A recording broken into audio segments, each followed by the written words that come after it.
Agora são 8h17. Chegou o momento da gente falar sobre a política aqui no Brasil. Nosso convidado é o Paulo Nicoli Ramires, cientista político, professor na Fundação Escola de Sociologia e Política de São Paulo. Olá, Nicoli, bom dia. Bom dia aos ouvintes.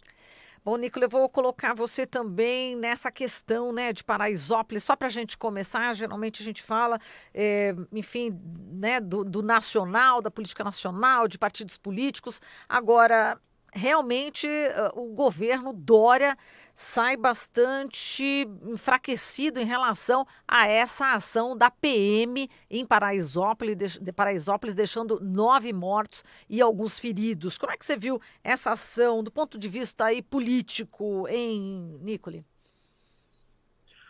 Bom, acontece que no Brasil, por termos uma tradição escravocrata, existe uma política de extermínio da população negra, né? Esse tipo de análise a gente já vê, por exemplo, dos movimentos negros na década de 50 e 60, principalmente Abdias Nascimento, que foi um grande intelectual, ex-senador da República, e que denunciava todo um processo de não só branqueamento da população, angariado muitas vezes pelo poder público, como também de extermínio da população negra, cerceando seus espaços ou as suas possibilidades de ascensão de espaço, né, no mundo dos brancos, como diria o Florestan Fernandes. Então, o caso de Paraisópolis é mais um entre tantos outros, mas lógico que chama mais atenção. Afinal de contas, eram jovens que estavam se divertindo e, evidentemente, que isso revela um massacre. De modo que a polícia brasileira como um todo, em São Paulo em especial, uma polícia que se presta a produzir uma espécie de apartheid social. E foi isso que nós vimos, uma vez que eu moro perto, aqui no centro, e permanentemente ocorrem festas como essas, realizadas pelos alunos do Mackenzie, e que nós vemos a polícia fazendo, na verdade, uma espécie de proteção a esses jovens, enquanto que nas periferias as atitudes são outras, ou seja, uma atitude truculenta, racista, e isso mostra bastante o próprio posicionamento do nosso governador, que pouco faz para criar espaços de convivência e diversão nas periferias, e visa, assim, suas ações mais no centro, para a população branca. Ô, Nicolas, bom dia para você. Aqui é Cosmo falando. E outra coisa que chama muita atenção é em casos tidos balas perdidas, né? Quando a gente ouve bala perdida, é como essas balas perdidas têm alvo, né? Elas são achadas e retiradas de corpos da população negra, da juventude negra. E você muito bem lembrou aqui, quando as festas no entorno aqui da PUC, do Mackenzie, na região central ou em outras regiões que não sejam periféricas, nós vemos viaturas da polícia passando, como você mesmo falou, numa espécie de segurança para esses jovens, né, que estão aqui nesses centros universitários. Mas, por outro lado, qualquer ação, qualquer prática de lazer criada na periferia de São Paulo, do Rio de Janeiro e qualquer outra metrópole ali do Brasil, ela é reprimida com bastante violência, né? Exatamente, né? Aliás, bom dia, né? Não, Bom dia. não nos conhecemos ainda, O, né? O Mas, Glauco enfim, está mas o de que férias. acontece Bom, mas o que acontece nas periferias, infelizmente, é uma política de segregação racial, né? Então, há uma multiplicidade de estudos no mundo acadêmico e outros tantos que, nos últimos anos, começaram a ser elaborados pela própria população negra que teve ascensão à universidade, denunciando exatamente essas políticas de exclusão e massacre da população negra, né? Então, vejam que a polícia aqui de São Paulo e no Brasil como um todo, ela se presta a produzir esse tipo de segregação, né? Cansei de ver andando em metrô, ônibus, nas ruas, geralmente a polícia para pessoas com aparência negra ou parda, e que não esteja vestida com roupas que são julgadas como adequadas para o mercado de trabalho, né? Ou seja, roupas de adolescentes, esse tipo de coisa todos, bonés. Então a polícia tem um alvo específico. E ainda mais quando nós vemos que é contra a população mais jovem. Isso fortalece o papel de uma segregação que o próprio Estado realiza.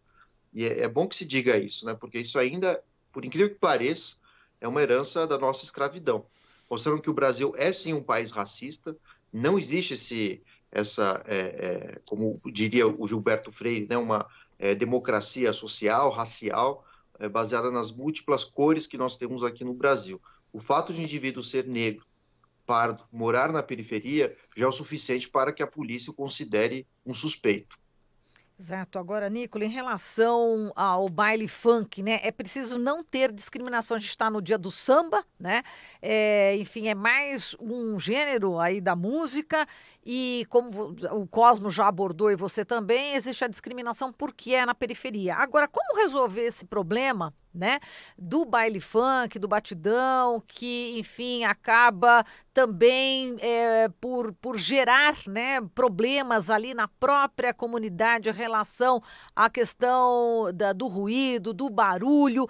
Como resolver esse assunto? Não é um caso de polícia, não é, Nicola? Precisam, assim, outras pastas estarem no entorno desse tema para poderem dar uma solução para o problema, não é isso?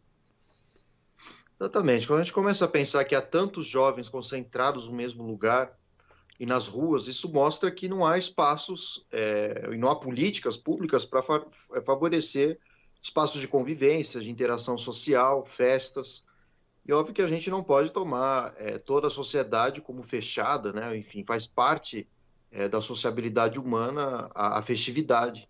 Assim como há bairros, há locais específicos, parques, inclusive nas regiões nobres, para que hajam festas e confraternizações públicas, é importante que a população mais pobre, negra, também tenha acesso à praça pública, às ruas, que possam se manifestar e tenham espaços para se divertir. Agora, é óbvio que todo esse tipo de manifestação, no caso os pancadões, precisam ter todo um respaldo, né? Ou seja, segurança pública, é necessário haver uma infraestrutura de transportes, e óbvio que, exatamente por ser uma manifestação da periferia, há mais de 10 anos, né, pelo que eu andei lendo, exatamente esse que ocorre em Paraisópolis, vejam que são 10 anos em que o poder público pouco fez ou nada fez em relação a uma manifestação que é legítima dos mais jovens. Então, muitas vezes, as elites brancas observam esse tipo de manifestação como atos criminosos, como se fossem reunir selvagens ou simplesmente bandidos, o que não é verdade. A gente tem que parar para pensar que todos têm o direito à diversão, à confraternização, e cabe aos poderes públicos, né, fornecer essas possibilidades para que os jovens também tenham entretenimento. A considerar que os espaços públicos para esse segmento da nossa população, sobretudo a negra, são muito, muito restritos, né? Então, são poucos espaços de convivência. Então, é fundamental que as prefeituras no país inteiro permitam esse tipo de manifestação cultural. Perfeito. Agora, Nicola, a Comissão Arnes e o Coletivo Advocacia em Direitos Humanos apresentaram, né, recentemente uma representação contra o presidente Jair Bolsonaro perante ao Tribunal Penal Internacional, Corte de Haia, na Holanda, né? E as entidades pedem investigação preliminar das ações do presidente por incitação ao genocídio e ataques sistemáticos contra populações indígenas. A gente acabou de falar aqui com o Belisário, né, dos Santos, ele que também participa, né, da Comissão Arnes, e inclusive é o próprio presidente que vai ter que responder pessoalmente, não como o Estado brasileiro. Como é que fica a imagem, né, do Brasil diante também desse pedido? Como é que fica o Jair Bolsonaro, na sua opinião? Bom, primeiro que a acusação é gravíssima, lembrando que genocidas, como na Guerra da Iugoslávia, foram também indiciados e punidos pela mesma corte. Então, isso vai mostrando como Bolsonaro tem uma visão negativa mundo afora, né? Parte desses dólares que têm saído do Brasil não estão saindo apenas por uma questão de manejo econômico, redução da taxa de juros, mas também da imagem que o presidente fornece ao mercado. Afinal de contas, ninguém quer investir em nenhum país onde haja casos de infrações contra os direitos humanos, ainda mais contra a população indígena, que, por sua vez, já acarreta uma outra denúncia, né, que é a questão da não preservação do meio ambiente, né? Uma vez que se invadem terras indígenas, o objetivo é claro, né? Ou seja, não é só destruir os indígenas, como também as riquezas naturais que por ali estão. Isso que eu diria que é só o começo em relação ao governo Bolsonaro. A gente não pode esquecer que muitas das suas atitudes e falas também atentam contra a população negra e a população LGBT. Então, pelo andar da carruagem, eu não duvido que em pouco tempo surjam novas denúncias no mesmo tribunal contra o então presidente Bolsonaro. Perfeito. Nicole, e a gente tem também repercutido, né, essa questão das declarações em torno de um possível AI-5. Primeiro foi o filho do presidente, depois foi o Paulo Guedes, ministro da Economia, e isso está causando bastante incômodo, não é isso? Tanto em relação ao Poder Judiciário, tanto ao STF, quanto também às casas, Senado e Câmara dos Deputados. Queria que você analisasse um pouco como é que você está vendo essa questão. Disseram, né, que o presidente ficou bravo, né, com essa história do Guedes falando de novo do AI-5, mas parece que não é bem assim. Parece que é exatamente o que Bolsonaro pensa e que o Guedes foi apenas aí um dos porta-vozes novamente. É isso, Nicole. Como é que você está vendo essa questão ainda que está rendendo durante a semana? Enfim, Paulo Guedes não foi o primeiro componente do governo de Bolsonaro a anunciar um certo flerte com a AI-5, né? A gente não pode esquecer que 1 ou 2 meses atrás, um dos seus filhos, Eduardo Bolsonaro, também teve uma frase, né, uma forma de se comunicar muito semelhante ao de Paulo Guedes.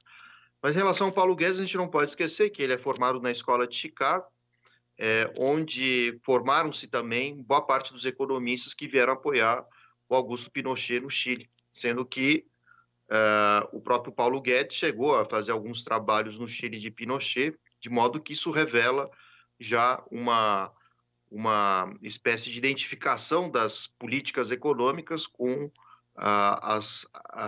com as políticas autoritárias que já havia com o governo Pinochet. Por que esse discurso de Paulo Guedes ressoa em meio às reformas econômicas? A questão é que, muito provavelmente, Bolsonaro não consiga aprovar no Congresso nem no Senado as demais tentativas de reforma, entre elas a fiscal, e até mesmo outras reformas de cunho político, de modo que incitar o fechamento do STF ou até mesmo o futuro AI-5 é uma maneira do governo, quem sabe no futuro, conseguir angariar essas políticas sem um diálogo democrático, né? Fechando as cortes jurídicas, né? No caso do STF, ou até mesmo a possibilidade de comunicação com a sociedade que deveria se dar através do Congresso. Então, esse pessoal que assumiu com o Bolsonaro tem uma tradição militarista, uma tradição conservadora e pouco democrática, assumindo cargos e postos construídos durante a Constituinte de 88 e, portanto, são indivíduos antidemocráticos ou com pouca tradição democrática, tentando tomar postos e instituições que deveriam ser democráticas. Um exemplo disso é o novo presidente da Fundação Palmares, né? Já que a gente está falando de racismo agora há pouco, né? Então vejam que é um indivíduo negro que se mostra contra as pautas identitárias negras desse país, né? O que é um absurdo. Assim como a Damares, né? Que se revela uma machista, né? No final das contas, numa pasta tão importante, né? Que envolve, entre outras coisas, direitos humanos e respeito às mulheres, público LGBT. Então, é um governo que está na contramão da história e agindo conforme interesses reacionários e distante da realidade da população brasileira. Certo. Nicole, daqui a pouquinho você já tem também compromisso. Dá tempo de mais uma perguntinha ou você já está com o tempo Dá esgotado? sim, dá sim. Então vamos lá. Não, vamos falar aqui sobre o indiciamento, né, do deputado federal Luciano Bivar, do PSL de Pernambuco, e também das 3 candidatas laranjas, né, do PSL daquele estado.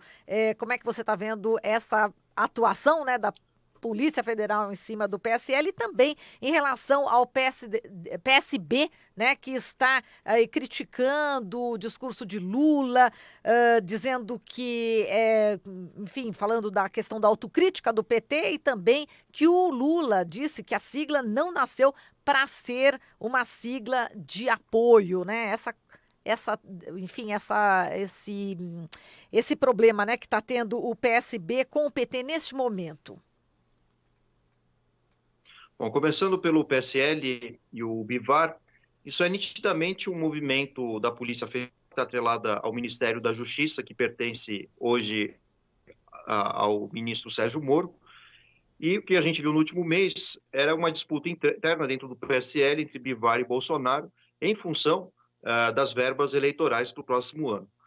Saindo o Bolsonaro derrotado dentro da disputa interna do PSL, o próprio Bolsonaro resolveu inventar o seu partido, que tem uma bancada, a famosa bancada da bala, né, como base, e agora veio a conta nas mãos de Bivar, presidente do PSL, ou seja, o seu indiciamento, mas, como eu disse, isso revela disputas, né, por verbas, e saindo o Bolsonaro derrotado nessa disputa, hoje ele envia sua vingança, digamos assim, ao Bivar, que é o presidente do PSL. Em relação à disputa entre PT e PSB, o que se pode dizer é que as esquerdas estão perdendo uma bela oportunidade de construir uma bandeira única em função da oposição que deve ser feita contra o presidente Jair Bolsonaro.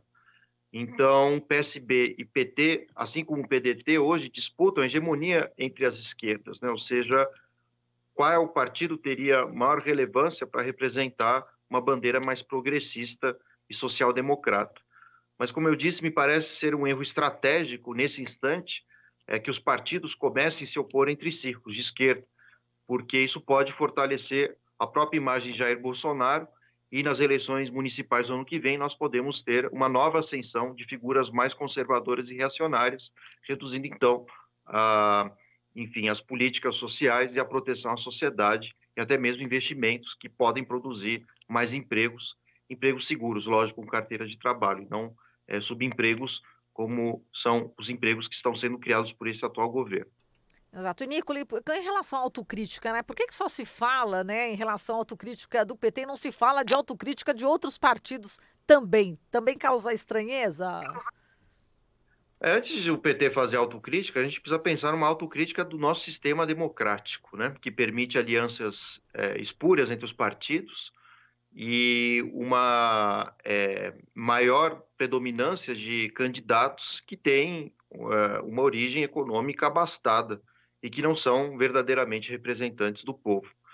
E toda essa situação acaba fortalecendo os conluios, as trocas de favores, cargos que sejam ocupados e trocados entre os partidos para criar uma maioria.